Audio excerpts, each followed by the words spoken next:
Well. Good evening. Wednesday, Thanksgiving Eve. Happy Thanksgiving to all of you out there. This is Bob Dickerson within the Black, coming to you live on what's the date? November 24th. Yeah. November 24th, 2021. Think about it. Last year, this time, there was so much trepidation around family gathering, and some people gathered anyway. Uh, COVID-19 was had made a resurgence. We thought it started in March of 2020, really in earnest. That's when things started shutting down. We thought it'd be a quarter. We kind of thought in June 2020 it'd be gone. And last year, Thanksgiving 2020, it was still raging. Thank God right now, people are feeling more comfortable gathering. And so I'm just hoping that you get a chance to spend some time with your family, your friends, your loved ones, enjoy some camaraderie, enjoy turkey and, a honey baked ham or whatever you're going to have, some dressing, some football, and all the things that we become accustomed to on Thanksgiving. So, we're getting back. Now, let me caution all of us that COVID has not gone anywhere. If you or you know of other people who are unvaccinated, then make sure that you're careful with them. If you're unvaccinated, then you need to be really careful because the unvaccinated people are the people who are really at risk. People who've had their vaccine and hopefully you've had your booster, you're not as much at risk. But just don't just let all your guard down, but you can let a little bit down and you can go and enjoy yourself. And so happy Thanksgiving right off the bat. Let me mention a couple things to all of you. And this is from my professional life as the head of the Birmingham Business Resource Center. We are eager and anxious to help you start a business, grow a business, get a business loan, do whatever you can to be successful in business. Let me also remind you that you can put your information in our Black Business Directory. That is in the GastonBusinessInstitute.com, GastonBusinessInstitute.com. Go on the website, put your information in. Hopefully you've got a nice logo and you've got a website and you can put that in. So be sure to do that because we want to know who you are. If we know who you are, where you are, how to get to you, what you sell, then that gives us the opportunity to buy something from you. And those of us who really believe in being advocates for Black-owned businesses, then we want to make sure that we can walk the walk and not just talk the talk.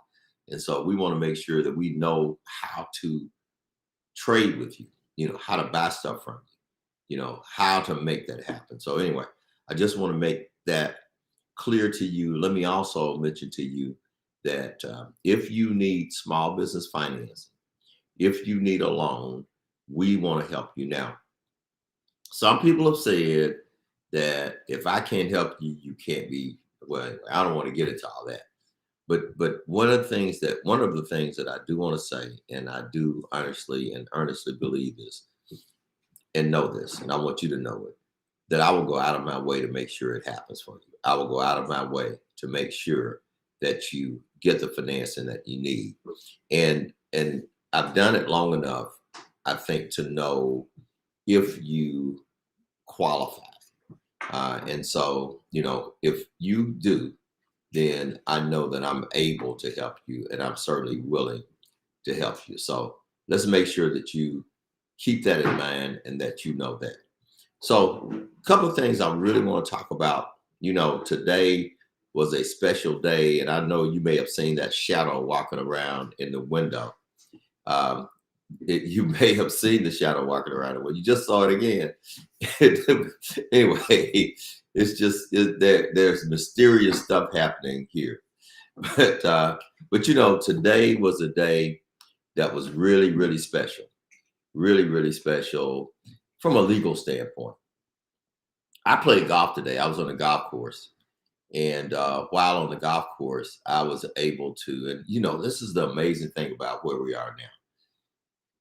Years past, we would have had to wait, and I'm talking about the verdict in Georgia, but we would have had to wait till we got home or wait till we got somewhere. But now with this, with the miracle of information being disseminated everywhere, especially on these things, we know what's happening in real time. And so we learned in real time that the jury in Brunswick, Georgia, found all three defendants guilty. And when you really think about it, it didn't take much imagination. And I know that most of us, we probably come at this with some understandable concerns about the legal system. And those concerns that we have about our legal system in this country as it relates to Black people, they're just, I mean, they're accurate, because we know for centuries we have been mistreated by the system. We know that for all of our lives, and really before our lives times double and triple, there has been injustice. We know that in many instances, we have seen Black men and women lynched, and nobody paid for it. There was no judgment. There was no trial in many cases. There was nothing. It was just, here's another Black person lynched, and that's it.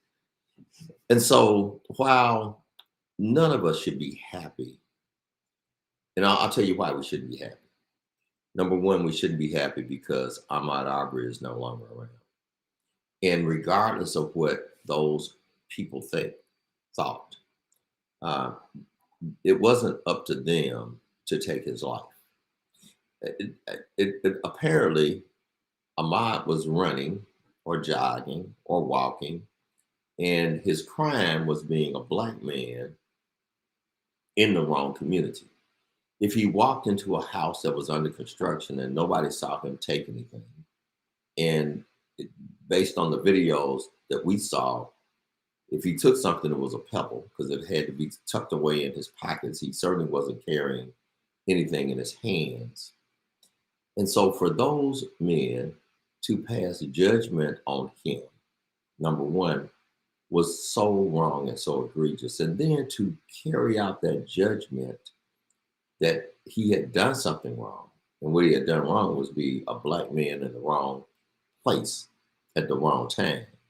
So he hadn't done anything wrong, but even so, it was not their prerogative to pass judgment and become executioner. That, ladies and gentlemen, was a lynching.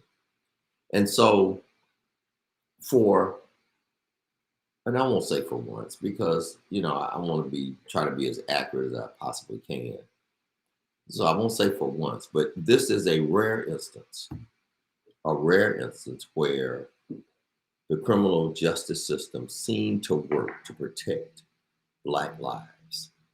It seemed, even though the McMichaels didn't think that Black lives mattered, when a Black man was in their neighborhood, running down the street, when confronted, he didn't lie down and put his hands over his head. He tried to defend himself and tried to get away. And they took it upon themselves and they murdered him. And the system says yes. The system says that's exactly what happened. That this young man, 25 years old, his entire life in front of him, was murdered. And fortunately, these men are going to pay for that. And pay they should. And they're not just going to pay criminally. There's going to be another federal charge. It's already been filed against them for violating civil rights. We'll see where that goes. And the gall of the two attorneys, and I mentioned the one attorney last week, who said that the presence of Jesse Jackson and Al Sharpton and other people like that in the courtroom was the basis for a mistrial. So anyway, and if you paid attention to the news today, then a lot of the attorneys on the news, and even the attorney himself, said, well, I was going to try anything to get my man off. And I guess that's what a defense attorney does. He'll try anything to get his person off. But the other attorney, the woman who got up and really said something about his feet and his toenails. His feet and his toenails. Now we're talking about the feet and the toenails of a young black man who had some khaki pants on and was running. So apparently he had shoes on. I don't even know how she saw his toenails, but that's not even the issue. The issue is what the condition of his toenails had to do with anything. And this man has been murdered, shot at point blank. They showed the video and the pictures of his body. And they showed how the bullet and the gas that exploded from the shells damaged his organs. And you're going to talk about his toenails. To me, that was the most insensitive. I mean, talking about the black pastors being in the courtroom was ignorant and ludicrous. But to make that kind of statement about a man who has had his life taken by your client was just ridiculous. And so, so the Rittenhouse case didn't go the way people thought it should have. It kind of spoke to a bit of white privilege. And sadly for him, as a young man who, you know, is being now co-opted by the right. I mean, for Trump to have him down there, and Trump is taking pictures with this guy. So we just got to really think about what's really happening and what's being said. Rittenhouse kills 2 people, shoots another, wins his trial. He says it's self-defense. And, you know, I saw the video, and I'm not even going to criticize the jury that much. I will criticize the fact that here's a guy who crossed state lines, you know, with an AR-15 rifle, who is not law enforcement, but went to enforce law, got caught up in something, killed 2 people. He's not going to have to pay anything. See, I think there should be some price to pay for that, but he's not going to have to pay anything. But now Trump embraces him, and Tucker Carlson from Fox News embraces him. So we got to understand what that embracing means. That says it's okay, Proud Boys. It's okay. What the folks that were in Charlottesville, even though they got a judgment against them yesterday. It's okay, white supremacists. It's okay, skinheads. It's okay, folks that storm the Capitol. You know, you're okay because, you know, when you stand up for this whiteness and for this far rightness, then you're okay and we're going to embrace you. We've got to be careful because that is the danger in having someone like Trump who is doing everything he can to remain relevant, especially with his fringe Republicans, and the fringe is growing because so many of them are afraid to stand up to him. Even the ones that don't agree with him don't stand up to him. And so he gets Rittenhouse and he's embracing him. He's got his arm around him and he's saying, you are our hero because you could take an AR-15 to a Black Lives Matter rally and you could kill 2 people. And the 2 people he killed were white, mind you. But you could kill 2 people and you could get away with it because it was okay for you to be there doing that. That's kind of crazy. You know, it's crazy that he got away with it scot-free, but it's even crazier and more frightening that the fringe, far right, white supremacist leaning folks are embracing him as a hero. That, my friends, should be concerning to all of us. So listen, I want you to have a happy Thanksgiving. Again, be safe. I want you to eat all the turkey and dressing. Some people call it stuffing. You know, that's a cultural thing. Dressing, all the turkey and dressing, sweet potatoes, um, honey baked ham, or if you just baked your ham and stuck those chives in it, like my mother used to do. Eat up a bunch of food, watch a bunch of football, take a nap, when you're full, put on a couple of pounds. I'll see you again next week. This is Bob Dickerson within the Black.